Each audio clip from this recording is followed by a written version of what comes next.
Now, players in the aviation industry have cited the high cost of fuel as the biggest challenge facing the sector. West Rift Aviation Limited Director Koros says the fuel it's costing around 400 Kenya shillings, making the cost of training pilots and engineers in the country beyond the reach of many. The growth of aviation industry has peaked after disastrous interruption occasioned by the COVID-19 pandemic, which dealt the industry a major blow.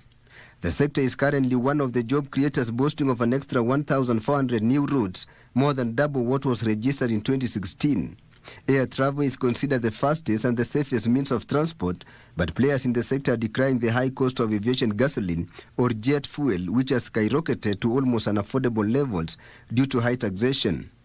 Koros, West Rift Aviation Limited Director, which is a private institution offering aviation training, says the situation has not only led to high cost of doing business, but has also made the cost of getting the aviation training too expensive.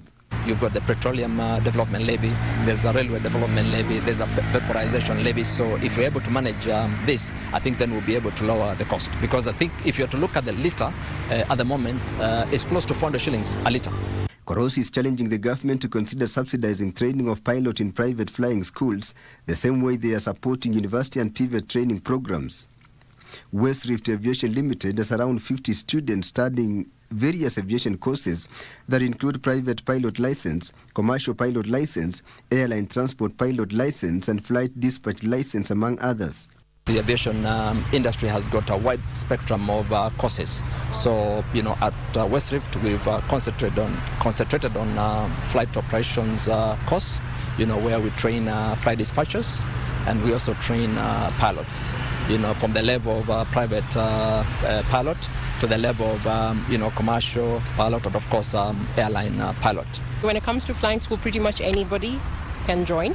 Yeah, whether you have a career going on or you're fresh out of high school, anybody can join it. So again, when it comes to those 4 months, it's a give or take, depending on how much time somebody has. If you have a student who's fresh out of high school, they have all the time in the world. Yeah, so they are able to come in here and spend more than half a day in class. Aviation has been my passion since, I would say, 3 years old.